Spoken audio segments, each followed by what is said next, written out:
Hello. So আমরা last video দেখেছিলাম কিভাবে আমরা nodejs সেটআপ করব এবং mongoose এবং বিভিন্ন প্লাগইন যেগুলো আছে বা সেগুলো কিভাবে আমরা ইনস্টল করব। সো ইনস্টল করে আমরা node অ্যাপটি সেটআপ করেছিলাম। সো এই ভিডিওতে আমি কিছু কাজ করেছি। সো mongoose কানেক্ট করব। সেটা আমরা অলরেডি mongoose ইনস্টল করেছিলাম। সো mongoose কানেক্ট করব। mongoose কানেক্ট করার পরে এখানে আমরা কানেক্ট করেছি। কানেক্ট করার পরে এখানে দেন দিয়ে সেখানে কনসোল করেছিলাম। সো এখানে একটি মুভির কোয়েরি চালিয়েছিলাম। সো অবশ্যই তার আগে আমি এখানে বলে রাখি যে আমি এখানে সিম্পল এমফ্লিক্স যে ডাটা সেটটি আছে সেটি ইউজ করব। এখানে কয়েকটি কালেকশন আছে comments, embedded movies, sessions, theatres and users. তো এখানে এক এক রকমের ডাটা সেট আছে। এখানে যেমন কমেন্টসগুলো আছে। এমবেডেড মুভিজ মানে হচ্ছে অ্যাঞ্জেল, এখানে প্রায় 3400 মতো মুভি আছে এমবেডেড মুভিজ। তো এখানে মুভিজ আছে, এখানে সেশনস আছে, এখানে থিয়েটার্সগুলো আছে, থিয়েটার্সের ডাটাগুলো, আর এখানে হচ্ছে ইউজার্স। সো সেটি ইউজ করেছি। সো আমি এখানে যে লিঙ্কটি আমি পেয়েছিলাম আমার মঙ্গোডিবিতে সেটি এখানে পেস্ট করে এখানে পাসওয়ার্ডটি দিয়ে দিয়েছি। সো পাসওয়ার্ডটি সাধারণত process.env.pass থেকে নিয়েছি। সো সেটি হচ্ছে এই env ফাইল। এখানে .env ফাইল খুলে সেখানে পাস নামে একটি ভেরিয়েবল নিয়েছি এবং সেখানে পাসওয়ার্ডটি সেভ করে রেখেছি এবং সেখানে .env এর মাধ্যমে process.env এর মাধ্যমে আমরা এখানে রিড করছি এবং সেটি এখানে কানেক্ট করে এখানে হচ্ছে সিম্পল এমফ্লিক্স, যেহেতু এখানে অনেকগুলো ডাটাসেট আছে সেখানে কিন্তু অনেকগুলো ডাটাসেট আছে। আমি যদি ডাইরেক্ট এখানে কোনো হচ্ছে এখানে কোনো ডাটাসেটের নাম না দিই তাহলে এখানে আমরা যে ডাটাসেট নিয়ে কাজ করব সেটি এখানে পাবে না, বা যে কালেকশন নিয়ে কাজ করবো সেটি এখানে পাবে না। সো আমরা এখানে সেই ডাটাসেটটি এখানে দিয়ে দিয়েছি।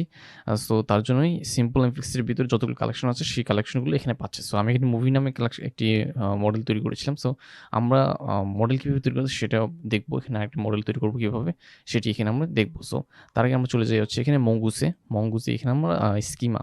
সো আমরা এখানে mongoose/mongoose.com/docs/guide.html চলে যাব। সো এই লিঙ্কটি আমি কমেন্ট সেকশনে অথবা হচ্ছে ডিসক্রিপশন সেকশনে দিয়ে দেবো ইউটিউবে। সো আফটার দ্যাট আমরা এখানে কুইক স্টার্টে চলে যেতে পারি। সো কুইক স্টার্টে যাওয়ার পর এখানে বলে দিয়েছিল আমি কীভাবে mongoose ইনস্টল করতে পারবো। সো এখানে প্রথমে বলে দিয়েছে যে first be sure you have mongodb and nodejs installed. So আমাকে এখানে বলে দিচ্ছে যে mongodb ইনস্টল করা আছে কিনা এবং nodejs ইনস্টল করা আছে কিনা। সো আমাদের এখানে mongodb ইনস্টল করার দরকার নেই, কারণ আমরা অ্যাটলাসে কাজ করব। সো লোকালি কাজ করবো না। সো সেটি ইন্টারনেটের সাথে কানেক্টেড থাকবে অ্যাটলাস।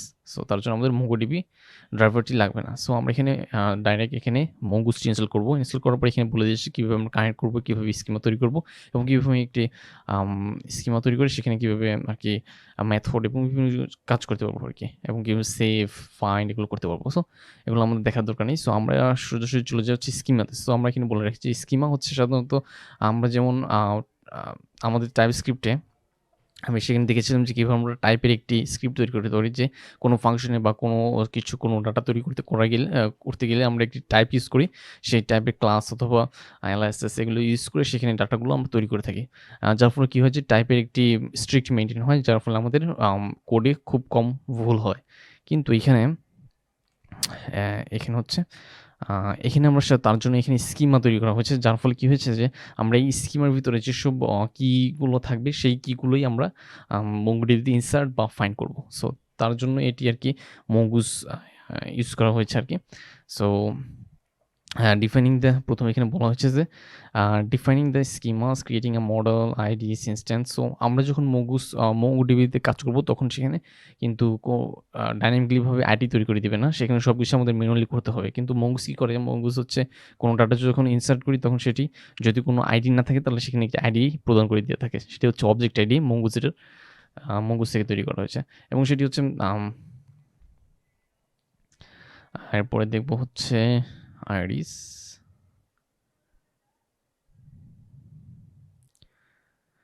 তো এরপরে দেখবো হচ্ছে instance of methods, statics. So এগুলো আমরা দেখবো আস্তে আস্তে সব কিছুই দেখবো। সো আমরা এখানে একটি আমরা হচ্ছে এখানে স্কেমা তৈরি করে ফেলি। তার আগে দেখি যে স্কেমার টাইপগুলো কী কী।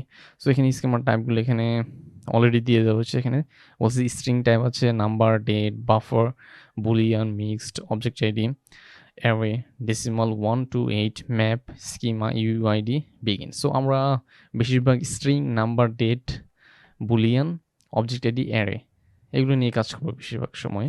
সো বাকিগুলো প্রায় মানে কাজই করবো না এরকম। কিন্তু তো আমরা একটি স্কিমা তৈরি করে ফেলি। সো আমি তার আগে চলে যাই হচ্ছে MongoDB-তে। MongoDB যাওয়ার পর আমরা যেহেতু মুভি নিয়ে বানাবো, সো তার জন্য এখানে মুভিতে চলে যাই।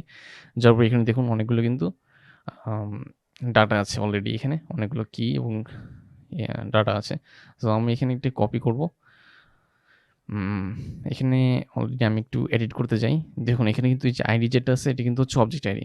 সো এখানে কিন্তু প্লট হচ্ছে স্ট্রিং, এটা হচ্ছে অ্যারে, জনর হচ্ছে অ্যারে, তারপর হচ্ছে রান টাইম হচ্ছে ইন্ট, মানে হচ্ছে স্ট্রিং নাম্বার, তারপর হচ্ছে এখানে এই যে এখানে ডেট আছে, কিন্তু এই যে ডেট রিলিজড হচ্ছে এটা ডেট দেওয়া, এবং এখানে বিভিন্ন যে টাইপগুলো দরকার সেই টাইপগুলো এখানে দেওয়া আছে। সো এখানে অবজেক্টও আছে, যে অবজেক্ট টমেটোস অবজেক্ট আছে। সো আমি কি করেছি, এগুলো সবগুলো কি নামে এখানে তৈরি করেছি, স্কিমা তৈরি করেছি। সো আমরা এখানে কি করবো, এখানে মডেলস নামে একটি ফোল্ডার খুলবো, মডেলস। সো মডেলসের ভিতরে আমাদের সবগুলো ডাটার মডেলগুলো থাকবে। সো আমি এখানে ইম্পোর্ট করে ফেলি, মুভ করে ফেলি। সো মুভ করার পর এখানে মডেলসগুলো আছে। সো আমি কি করবো, কনস্ট মঙ্গোসকে রিকোড করবো, মঙ্গোসকে। তারপর এখানে মুভি নামে একটি ভেরিয়েবল নেব, সেখানে নিউ মঙ্গোস ডট স্কিমা তৈরি করবো। সো স্কিমার ভিতরে আমি এখানে অলরেডি আমি বলেছিলাম যে এখানে কপি করেছিলাম, কপি করে আমি সবগুলো লিখেছিলাম। সো এখানে যেগুলো আছে, প্লট আছে, জনর আছে, সবগুলো লিখছি আর কি। এখানে লেখার পর এখানে আমাদের প্লট কী টাইপের হবে সেটি লিখেছি, স্ট্রিং। জনরের ভিতরে এটা কী হবে, অ্যারে টাইপের, কিন্তু অ্যারের ভিতরে যেসব ডাটাগুলো আছে সেগুলো হবে স্ট্রিং। সো আমরা অ্যারে সাইনটি দিব এবং সাইনের ভিতরে আমরা সবগুলো ডাটা হবে স্ট্রিং। সো এইভাবে লিখবো, সো এইভাবে দিব। এবং এখানে অবজেক্টও দেওয়া আছে, কীভাবে যে অবজেক্টের ভিতরে যেসব কিগুলো আছে সেই কিগুলো কী টাইপের হবে সেগুলো এখানে দিয়ে দিচ্ছি, প্রায় টাইপস্ক্রিপ্টের মতো। সো এইভাবে আমরা লিখেছি। সো এইভাবে তৈরি করার পর এখানে আমরা মডিউলার এক্সপোর্টসের মাধ্যমে mongoose ডট মডেল, এটা মডেল আকারে এক্সপোর্ট করে দিয়েছি। সো মুভি নামে। সো এখানে মুভি নামে আমাদের আরেকটা জিনিস লক্ষ্য রাখতে হবে, আমরা যদি এক্সাইটিং ডাটা নিয়ে কাজ করতে চাই সেখানে কী করতে হবে, যে আমাদের এখানে মুভিজ লেখা আছে, তার মানে হচ্ছে যে এটা মডেলটা তৈরি করা হয়েছে মুভি নামে। সো আমি এখানে মুভি নামে এক্সপোর্ট করে দিয়েছি এবং এখানে কালেকশনটি হবে, স্কিমাটি হবে আর কি। এই যে স্কিমাটি যেটি তৈরি করেছি এখানে স্কিমাটি হবে। সো এটা হয়ে যাওয়ার পরে আমরা চলে যাই ইন্ডেক্সে। সো আমি এটা কেটে দিই, এটা কেটে দিই। সো আমরা এখানে তৈরি করেছি। সো এখন এখানে আমি চাচ্ছি যে এখানে আমি মুভিসগুলো ফাইন্ড করবো, যেহেতু এখানে অনেকগুলো মুভি আছে। দেখুন এখানে অনেকগুলো মুভি আছে, লাইক 21,349টা মুভি আছে। সো এখান থেকে আমার ফাইন্ড করতে হবে। সো আমি এখানে যদি ফাইন্ড করতে চাই তাহলে এটাই মানে সবগুলো ডাটাকে সেন্ড করার জন্য চেষ্টা করবে এবং আলটিমেটলি এটা ফেইল্ড হয়ে যাবে। সো এর জন্য আমরা কী করবো, দেখুন এখানে। সো এখানে অ্যাপ স্টার্ট হয়ে গিয়েছে, অ্যাপ স্টার্ট রানিং হচ্ছে, কিন্তু এই যে এখানে আমি লিমিট দেওয়া আছে তার জন্য হচ্ছে দোষটি দেখাচ্ছে, কিন্তু আমি যদি লিমিট কেটে দিই, সো আমি ফাইন্ড দিব এভাবে। সো আমি যদি সবগুলো ডাটা আনতে চাই, মানে হচ্ছে প্রথম থেকে শুরু করে, মানে এখান থেকে শুরু করে যদি সবগুলো ডাটা সেন্ড করতে চাই, তাহলে আমাদের অ্যাওয়েট দিয়ে মুভি ডট ফাইন্ড এবং এখানে একটি অবজেক্ট দিয়ে দিতে হবে এবং পরে সেটা তার কাজ করে ফেলবে, মঙ্গুস তার কাজ করে ফেলবে এবং আমরা কসব করে এখানে আমাদের ডাটাগুলো দেখতে পারবো। সো এখানে ডাটাগুলো এর আকারে পাঠিয়ে দিবে। সো ডাটাগুলো এর আকারে পাঠাইছে, যে সো এর আকারে পাঠাইছে প্রথম 10টা ডাটা। কিন্তু পরে কী হয়েছে, আমি যখন লিমিটটা কেটে দিছি তখন কী হয়েছে, কিন্তু দেখুন লিমিটটা কেটে দেওয়ার পর এখানে দেখুন মানে এখন কিন্তু ডাটা মানে সবগুলো কুইরি করে পাঠানোর জন্য চেষ্টা করতেছে, মানে যতগুলো 21,000 ডাটা আছে এই 21,000 ডাটাই সে পাঠানোর জন্য চেষ্টা করতেছে, যার ফলে আলটিমেটলি সেটা ফেল করবে। সো আমি এখানে কী করবো, যে আমরা এখানে সেটা করব না, সেটা প্রবলেমটি সলভ করার জন্য লিমিট কীভাবে কাজ করে, তারপর পেজ লিমিট পেজ এবং কীভাবে পেজ ইনিশিয়েশনের কাজটি করতে হয় সেটি আমরা পরের ভিডিওতে দেখব।